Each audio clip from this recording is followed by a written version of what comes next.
Graça e paz, meus irmãos, boa noite. Tudo na bênção com vocês. Bom, diante de algumas circunstâncias que nós estamos passando, né, atentando aí para alguns fatores climáticos, algumas catástrofes que estão acontecendo pelo mundo todo, né? Nós temos aí uma ocorrência aqui no Brasil, uma iminência muito, uma ação muito forte lá no Rio Grande do Sul, né? Mas em todo o mundo a gente está vendo aí catástrofes, mortes, de forma natural, né? E aí veio o desejo no coração de trazer uma mensagem de esperança, tá? E quando a gente fala de esperança, existem alguns momentos na história da Bíblia que a gente vai perceber que o povo de Deus passava por grandes dificuldades, grandes tribulações. Então, lá em Apocalipse, né, depois que o Senhor Jesus, depois que ele é assunto aos céus, ele destina os apóstolos cada um para a sua missão e eles terminam morrendo pela obra de Deus. A gente vai ter aí uma abordagem a respeito de João, né? João, sendo fiel às Escrituras, sendo fiel à pregação das Escrituras, ele é exilado na ilha de Patmos, né? Nessa ilha que era uma ilha desabitada. E lá ele tem uma visão de Deus, e essa visão era das coisas que iriam acontecer nos últimos tempos, né? Que é justamente o livro de Apocalipse, né? Então a gente vai ter lá a respeito dessa mensagem de João, exortações, a gente vai ter ensino, né? A gente vai ter um padrão para que a gente se ajuste à vontade de Deus, sabendo que o fim não vai ser fácil, né? O fim vai ser complicado, mas há esperança, tá? Há uma esperança. Então a carta de Apocalipse ela tem esse propósito, e não diferente do texto que a gente vai ler agora. Diz lá em Apocalipse 3, versículo 8, diz assim: Conheço as tuas obras, eis que diante de ti pus uma porta aberta, e ninguém pode fechar. Tendo pouca força, guardaste a minha palavra e não negaste o meu nome. Então, esse texto aqui, ele é escrito para a igreja de Filadélfia, né? Que ela é tida como uma igreja que, como o texto aqui vai dizendo aqui no 3:8, né? Que era a igreja de pouca força, que não era uma igreja de pouca força no sentido de espiritual, mas poderia ser uma pouca força no sentido de quantidade de pessoas, ou de ser de pessoas humildes, né? Pobres, né? Nesse aspecto, né? Mas, no entanto, espiritualmente era uma igreja extremamente ativa, tá? Era uma igreja que recebia a mensagem do Senhor, examinava as Escrituras e praticava aquilo que vinha do Senhor, né? Crescia verdadeiramente, apresentava frutos, né, dignos de arrependimento, apresentava frutos do Espírito, né? Então, esse era o ponto dessa igreja, era uma igreja ativa, né? Não era igreja que foi encontrada em engano, tá? Essa carta, como eu falei, ela é escrita pelo apóstolo João, direcionada para as igrejas, para que elas possam ter esperança. Virão tempos difíceis, virão momentos complicados, mas entendam, o Senhor Jesus Cristo, ele não perdeu, ele venceu, e ele que está dando essa mensagem para essa igreja através de João. Isso aí está no versículo 7, né? E aí ele vai dizer aqui para a gente algumas características importantes da igreja de Filadélfia, né? Primeiro, no versículo 8 mesmo, vai dizer assim: eis que diante de ti eu botei uma porta aberta, né? Porta de acesso ao Senhor. E ali a gente vai dizer assim, ó, ninguém pode fechar. Ele determinou aquilo, tá certo? Então, e tendo pouca força, guardaste a minha palavra e não negaste meu nome. Então, gente, independente da dificuldade que a gente esteja passando, essa igreja, ela foi elogiada diante de Deus porque ela foi uma igreja que persistiu, né? Foi uma igreja que inicialmente ela guardou a palavra do Senhor. O que é que está escrito na Bíblia? O que é que foi revelado ali através do Senhor? O que é que ele quis dizer diante daquela mensagem? É, engrandece o nome do Senhor? Está alinhada à vontade de Deus? Então eu recebo. Não está alinhada, eu não posso receber, tá? Eu tenho que rejeitar aquela mensagem, né?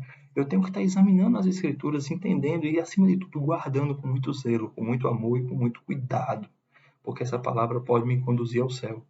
Na verdade, a prática dela me conduz, né? Segundo o que o Senhor Jesus deixa para a gente, né? Eu preciso confiar, eu preciso crer que Ele é o Senhor e Salvador, Assim eu vou acessar os céus, vou ser salvo, né? Mas eu tenho que andar em santidade, eu tenho que pedir perdão quando for o caso, eu tenho que me ajustar. Então aqui o texto vai dizer que os irmãos guardaram a palavra, eles não perderam, eles não deixaram, eles guardaram. Quando a gente pega esse verbo aí no grego, ele diz que era algo que era contínuo, né? Não é, o tempo verbal ali não era um passado, não era um presente, nem era um futuro, mas era um tempo verbal indefinido. Ou seja, ele estava, ele no passado guardava, ele no presente estava guardando e no futuro iria guardar. Ele não tinha falhas nesse quesito, que muitas vezes acontece isso no meio cristão. Hoje eu vou, eu caminho com o Senhor, e amanhã eu já abandono um pouquinho, mas depois de amanhã eu já tenho uma ideia de voltar porque eu sei que é necessário. Não, aqui ele está falando de constância. Aqui ele está falando de um padrão, sabe? Então, e ele vai falar outra coisa: não negaste o meu nome. Esse é um dos pontos mais interessantes. Porque, assim, mesmo que nós sejamos racionais ao ponto de saber que, confessando o Senhor, permanecendo no Senhor, seremos salvos, muitas vezes nós estamos tão distantes dele que a gente tem um desejo de negar, a gente tem um desejo de rejeitar. Então é muito importante não negar Deus, é ser fiel até a morte. É assim que nós vamos gozar de algumas bênçãos que são planejadas, tá? O versículo 9 vai falar da sinagoga de Satanás, se referindo aos judeus que entregavam os cristãos, os judeus que perseguiam os cristãos, que faziam os cristãos sofrerem. E aí Deus diz que vai revelar, vai apresentar os cristãos diante dos judeus e mostrar que ele escolheu aquele povo, ele ama aquele povo, os cristãos, nós, sabe? E muitas vezes dentro da própria igreja da gente, a gente é perseguido por outras pessoas que já têm títulos ou o que seja há tanto tempo. Eles não entenderam o evangelho, eles não, não entenderam a obra do Senhor, que não é por uma pessoa, mas por todas, né? Ele quer salvar todos. Se todos vão ser salvos, aí é uma questão de crer, né? Mas o ponto-chave desse quesito é que ele veio por todos, a vontade dele é que todos se salvem, né? E aí ele vai falar para a gente que, no versículo 10, que porque nós guardamos, né, com paciência a palavra do Senhor, ele vai guardar a gente da tentação que haveria de vir sobre toda a terra, né? Ou seja, um livramento que ele ia dar sobre nós, um arrebatamento que ele ia dar sobre nós, né? E aí o Senhor vai trazendo um texto, uma terminação que é comum para algumas cartas. Eis que venho sem demora, e guarde o que tu tens, para que ninguém tome tua coroa. Então ele vai estar dizendo, olha, não desista, seja persistente, seja constante, tá? Você foi achado corretamente quando você guardava as escrituras. Você foi achado corretamente quando você não negou o nome de Jesus. Mas não é porque você foi achado no passado, né? Você é suficiente. Não, a gente precisa achar você agora dessa forma. E eu vou precisar te achar, eu vou te achar no futuro, tá? Quando tu for achado, é importante que você esteja guardando as escrituras e não negando o nome de Jesus. Essa é a chave. E ao que vencer, ao que conseguir se manter, e ao que vencer, o que for salvo, vai ser encontrado com o templo, né? O Senhor promete no versículo 12 fazer dele um templo na coluna, uma coluna no templo do Senhor. Isso aí traz uma ideia de constância, né?